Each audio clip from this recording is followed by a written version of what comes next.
Hello family, કેમ છો બધા? મજામાં ઉપર મજામાં છું. હર હર મહાદેવ. બધાને નવા બ્લોગમાં બધાનું સ્વાગત છે. તો આટાણે તો નહીં જઈને મસ્ત ફ્રેશ થઈ ગયા ને. આ બાજુ છે મારા કુલદીપભાઈ. તો જો શું કરે, બોલા કુલુ હર હર મહાદેવ બધાને. મોટું જ બતાય ને. મકું છે મારા નવ્યા બેન ને સ્કૂલ જવાનું છે તો તૈયાર કરું હજી ને. આ મકું છે વિરાટ. Good morning. નવા બ્લોગમાં બધાનું સ્વાગત છે. તો આપણે આ ટાઈમે ખીચડીમાં મરચું નાખીને છાશ ખાઈએ, કેમ કે ખાવાનું કોઈ ઘરમાં પડ્યું નહીં ને પારસને હજુ ખાવા બનાવવામાં રસ નહીં લાગતો એવું મને લાગે. એટલે આપણે તો નોકરી જવાનું એટલે ભૂખ લાગી એટલે પેલા જે હોય ખાઈ ને નીકળી જઈએ. નીકળી જઈએ ને ફેમિલી. અત્યારના વાગ્યા છે 11:30. તો હજી તો ખાવાનું બન્યું નથી એટલે ફટાફટ ચાલો ખાવાનું બનાવી દઈએ ને. વિરાટને હમણાં ઓર્ડર પડવાની કોઈ વાર થાય નહીં એટલે ફટાફટ જો વિરાટ ખાવા બેસી જાય તો ફટાફટ આપણે હવે ખાવાનું બનાવીએ. ફેમિલી જોઈ શકે છો આજે પારસને બરોબરનો તાવ આવી ગયો છે. સવારમાં બ્લોગ સ્ટાર્ટ કરે એટલે ઘરે તાવ નતો આવ્યો, એના પછી તરત તાવ આવી ગયો થોડીક વારમાં. ચમ જેવી દાળ ઢોકળી ખાઈ એવી આમ કઈ લુઈજી અને પછી મેં મમ્મી ખાવા આલ્યું, પછી દવાખાને જઈને દવા ખવડાઈ, પછી મેં ઘરમાં પોતું કર્યું, બહાર પોતું કર્યું, પછી વાહન ઘસ્યા, રૂપડા ધોયા. તો આ બાજુ જો પારસે બધું વાપરીને ઊંઘ ઉડી છે પારસની. પારસ કેવું હવે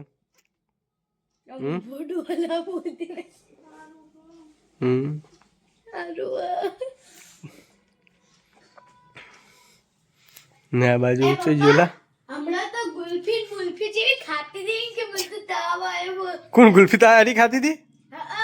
હા તમે મને પૈસા લેવા નતા આલ્યા તારા તમે ઓર્ડરમાં જ્યા ને એટલે હે ને ભૈલાને ગુગલું કે લે એક બક્કો ભરાતી કે એક બક્કો જ ભરે વધારે નહીં ભરે. મોઢું કાલું થઈ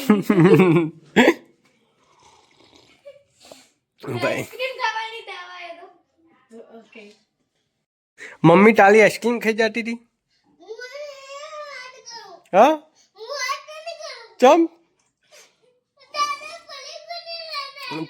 એક પડે કો તો અરે પપ્પા આ જો પહેલા દાદા હવારે લઈ આલ્યું ગોઠિયા લઈ આલે પાપડી એવું બિસ્કિટ ને એવું દાદા હવારે લાવ પછી ફેરથી દાદા પેલે જાય ને કાકુ અતા દાદા એના લઈ આલી તમ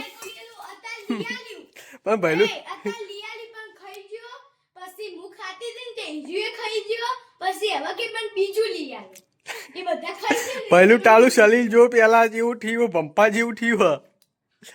તું નવ્યા દીદીને વટી જઈશ ઠોલા ડાલામ.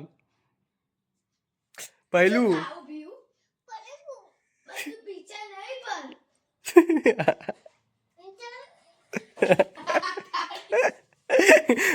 પીચા નહીં વિસુડીને વટી જવાના અરે જોવો જ જોઈ લેજે. મેં પાલેકું ખાવું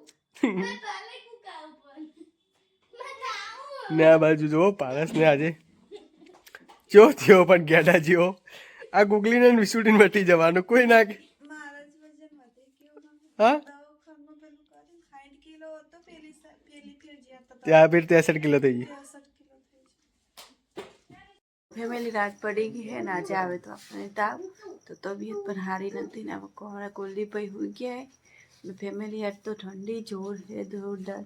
વિરાટ જે હે નો વિશ્વાબેન આવી જાય ને ફેમિલી હાલ દવા કરી. દવાનું ઘેરણ એવું જોરદાર આવે ને તો બાપા કે રકડેજી મેં બધું કામ કર્યું તો આ તો વિશ્વાએ બધું કામ કર્યું ફેમિલી. આજ તો આપણે ઊભા થયા જ નહીં ને તાવ પણ જોરદાર આવી ગયો તો. નવી જો ટોપી બોપી પહેરી લીધી કારણ કે આ બંને હે ને બાર ઊંઘે ઘરમાં. દાજેલું બાજેલું અમે શાક બનાવ્યું છે બટાકાનું. આજે જો બનાવી મેં બનાવ્યું હેડ તો ફેમિલી મેં શાક બનાવી તે બનાવતા શીખડાયું હતું કે આ નાખ પેલું નાખ તો ચાલો ફેમિલી. અને રોટલી તે કરી.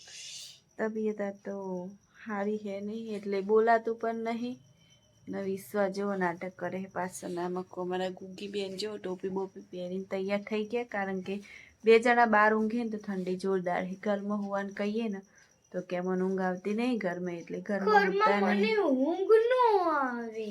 અને ફેમિલી જો કુલું તો વહેલા વહેલા હોઈ ગયા હે ને વિરાટ તો બહુ ઠંડી છે તો બી નોકરી છે હે. અને હાલો ફેમિલી, આજનો વિડીયો કોક આવો રહ્યો. તો તમને અમારો વિડીયો કેવો લાગે કમેન્ટમાં જરૂર લખજો. ને સારું લાગ્યો તો લાઈક શેર અને સબસ્ક્રાઈબ કરી લેજો. મળીએ કાલે નવા બ્લોગમાં. ત્યાર સુધી બધાને હર હર મહાદેવ. Bye by.